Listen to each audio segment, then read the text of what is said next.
네, 오늘도 국내 증시 마감 지어졌습니다. 양지수 모두 다 또 상승 마감하긴 했지만 그 상승폭들은 각각 다른 모습들 연출이 됐고요. 외국인 또 코스피 지수에서 2,500억 원가량 매도 물량 보여줬는데 어제 대비해서는 매도폭이 그래도 그렇게 크지 않다라는 부분에서 또 위안을 삼아봐야 할지 다양한 의문점들 남는 시장인 것 같습니다. 지금 시장 또 어떻게 보시는지 마감 시장 또 어떻게 우리가 해석을 해보면 좋을지 대표님과 이야기를 좀 나눠보겠습니다. 대표님 오늘도 마감 시황 한번 브리핑 부탁드려봐도 될까요?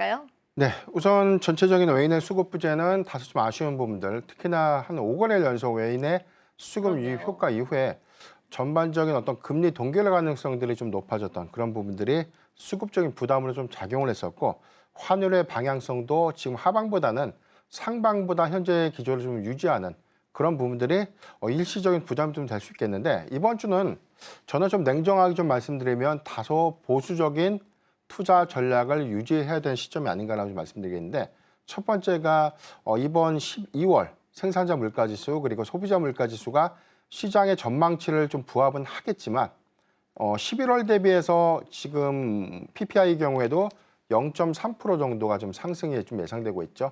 지금 소비자 물가지수에 대한 헤드라인 지표가 2.9, 0.2포인트가 11월 대비 좀 상승한 그런 기조가 좀 예상되고 있고, 지금 이 코어 CPI 경우에는 3.3포인트 정도. 그래서 연준이 늘상 좀 강조했던 2%대 인플레이션 진입가는 굉장한 좀 궤를 좀 보인다는 관점. 이 부분이 최근에 패드워치에서 1월의 금리 동결 가능성들이 다시 97%대까지 높아진 점, 그리고 3월과 5월의 금리 동결 가능성이 매우 높아진 점들을 좀 시세해 봤을 때 매파적 금리나 기조가 이 수급의 부담으로 좀 작용될 수 있는 그런 요인들을 주시를 해야 될 것 같고, 두 번째는 다음 주 일본의 이 BOJ 통화정책 회의가 좀 우려될 수 있는 포인트가 있어요. 이번에는 금리 동결이 아니라 금리가 인상될 수 있다라는 우려 요인들이 일부 좀 남아있기 때문에 해당되는 기조가 현실화가 된다면 전체적인 어떤 코스피의 어떤 상당한 좀 부담으로 좀 작용될 수 있는 부분들. 그래서 오늘 니케이가 지금 1.8% 정도 하락하게 된 배경이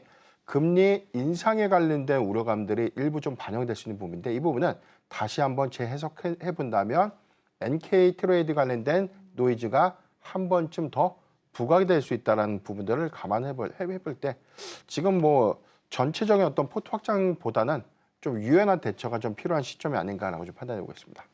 금리 인상에 관한 가능성이 있다는 게 굉장히 좀 놀랍습니다. 동결이 아니라 인상 가능성에도 무게가 지금 시장에 실리고 있다는 거죠, 대표님? 그렇죠. 오늘 확인된 지표인데 이 부분은 이미 좀 12월 달에 일본 BOJ에서 금리 동결을 했지만 전체적으로 11월 달에 일본의 어떤 시장 전망치들은 12월에 금리 동결 가능성을 높게 봤다가 이게 낮아진 점이 정책회의 의원들이 해당된 인플레이션 지표가 좀 과도하게 부담으로 좀 작용될 수 있다는 우려인들을 반영시키기 때문에 이제 12월인데, 지금 이 일본의 소비자 물가 지수가 굉장히 좀 가파른 상승세를 보이고 있죠. 네. 이런 부분들이 지금 통화정책 회의에 상당한 좀 부담이 될 수 있는 부분들이기 때문에 금리 인상이라는 키워드, 이 부분을 우리가 좀 우려해야 되는 포인트가 좀 되지 않을까라고 볼 수 있기 때문에 이 변수 요인도 반드시 좀 체크를 해야 되지 않을까라고 좀 말씀드렸습니다.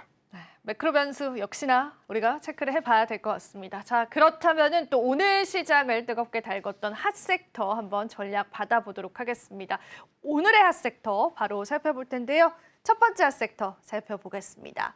광고 쪽, 모비데이즈가 상한가에 안착을 했는데 이게 사실 틱톡 금지법이 시행될 가능성이 대두가 되면서 중국 정부에서 트럼프가 아니라 일론 머스크한테 틱톡을 이제 넘기겠다 이런 게 이제 한 언론 매체를 통해 나왔잖아요. 팩트 체크는 해봐야 될 것 같은데 어떻게 보세요, 이쪽 섹터? 우리가 기대감에 투자를 했는데 그 기대감이 현실화되지 못하면 어떻게 되죠? 주가가 오른 만큼 내려가죠. 빠지는 것이 아니라 네. 오른 것보다 더 더 빠지죠. 빠지죠. 네. 그러니까 이런 것들을 항상 유의를 좀 해야 될 것이기 때문에 전 냉정한 투자 접근, 지금 같은 경우는 모비데이즈가 뭐 틱톡과 광고에 관련된 협업 이슈가 좀 부각되면서 오늘 강한 상승폭을 좀 보여줬다면 저는 보유자라면 오늘 저는 매도를 할 것 같아요. 오히려. 그러니까 전반적인 어떤 정책 기조를 봐야 될 것 같은데 19일자를 기점으로 보면 미국 내 틱톡은 금지 법안에 대한 효력이 좀 발생을 합니다. 그러니까 사실상 이제 틱톡이 금지가 된 셈인데, 이 부분이 일론 머스크에 관련된 인수설이 좀 부각됐던 부분들이 향후에 미국의 중국 규제로 인해서 반사적인 어떤 보복 조치가 테슬라를 좀 향할 수 있다라는 어떤 우려감들, 이 부분 때문에 일론 머스크가 틱톡을 인수해서 해당되는 중국의 노여움을 달랠 수도 있다는 그런 약간의 좀 소설이 좀 반영이 좀 된 것이고, 이 부분이 현실화가 좀 되지 않았기 때문에 오히려 좀 리스크 관점에서 좀 대응을 해야 되는 구간이 아닌가라고 볼 수 있겠습니다. 모비데이즈, 와이즈버즈 같은 종목들, 오늘 뭐 드림 인사이트 같은 종목들이 오늘 20%대 강한 좀 상승 흐름들을 좀 유지하고 있는데, 해당되는 노이즈가 현실화되지 못했던 점, 그리고 여기 더해서 미국 안에서에 대한 반대 입장문들이 좀 현재 나와 있는 상태이기 때문에 언론의 어떤 진위 여부들은 조금 더 체크는 좀 필요하겠지만, 과도한 베팅은 지양하자. 리스크한 그런 측면이 좀 되지 않을까라는 좀 말씀드리겠습니다. 네, 일시적인 이슈로 봐야 될 것 같습니다. 여러분들이 참고를 해보시면 좋을 것 같고요. 일단 팩트 체크도 우리 필요하기 때문에 그 부분도 꼭 염두해 두세요. 자, 그럼 두 번째 핫섹터 바로 한번 살펴보겠습니다. 오늘 두 번째 2차 전지주 쪽이 오늘 좀 그래도 강세더라고요. 소재 쪽도 같이 강세 나타내주고 리튬 관련주들까지도 좀 올라서는데요. 추세 전환이다라고 보시는지 포인트 한번 짚어주세요.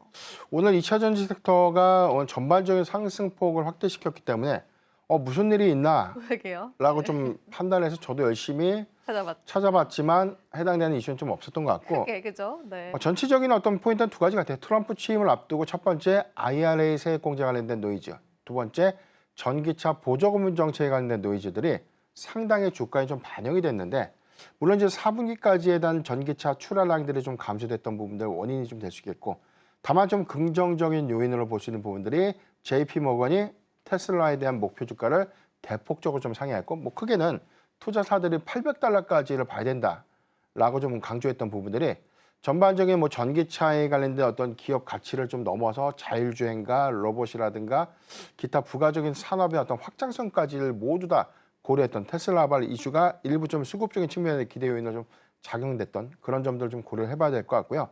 두 번째, 3분기에 이어서 4분기까지 실적의 추정치 굉장히 낮습니다. 그래서 셀사, 특히나 LG 에너지 솔루션, 삼성 SDI, SK 이노베이션 같은 종목들의 4분기 실적 전망치는 3분기보다 더 악화될 수 있는 가능성은 우리가 좀 우려될 수 있는 요인인데, 이런 부분들도 상당히 좀 반영이 됐죠.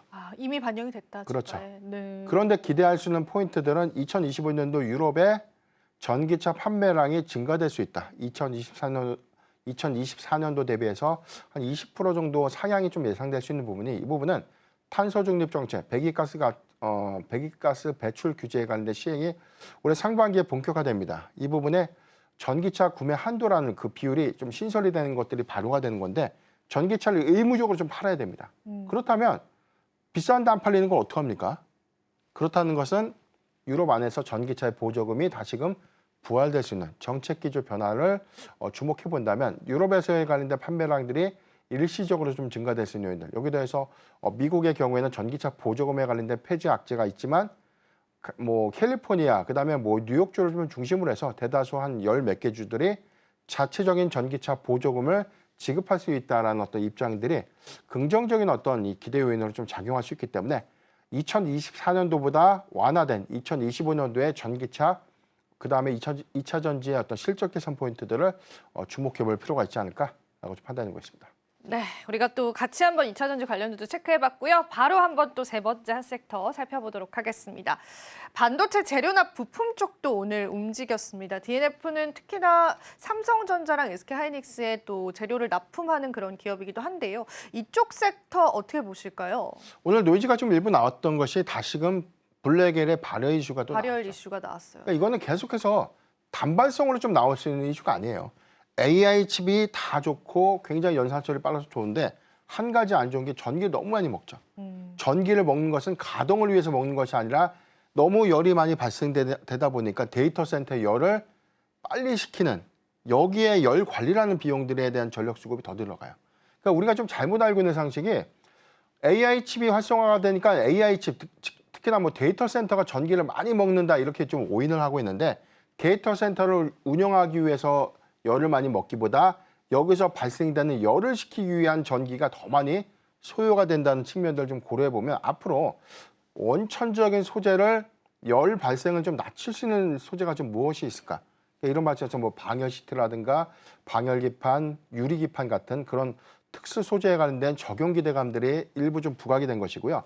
여기에 대해서 냉각 시스템이죠. 지금 공기를 차갑게 해서 데이터 센터에 열을 좀 식히는 방식에서 워낙 전기를 많이 먹다 보니까 이제는 순행식, 물을 이용해서 이 데이터 센터에 열을 좀 식혀야겠다. 그런데 이 부분도 역시나 전기를 많이 먹고 관리 비용이 비싸다 보니까 아예 서버를 액체에 담가서 열을 식혀야 된다 해서 액침 냉각 기술에 관련된 기대감들 이런 것들이 계속해서 좀 화두가 좀 되고 있는 것이기 때문에 이 부분은 좀 일회성이라기보다는 앞으로 AI 칩에 관련된 스펙들이 더 고도화가 될수록 소재에 관련된 다변화 정책 내지는 AI 칩의 발효 정책들은 해소를 하기 위한 기술 정책들이 계속해서 좀 부각될 수 있는 부분들이기 때문에 소재의 다변화를 반드시 좀 주목해 볼 필요가 있다라고 좀 말씀드리겠습니다. 지금 바로 구독을 눌러보세요. 실시간 경제 뉴스, 투자 전문가들의 다양한 시황과 정확한 분석, 또 알찬 투자 정보까지 신뢰할 수 있는 저희 서울경제TV와 함께하세요.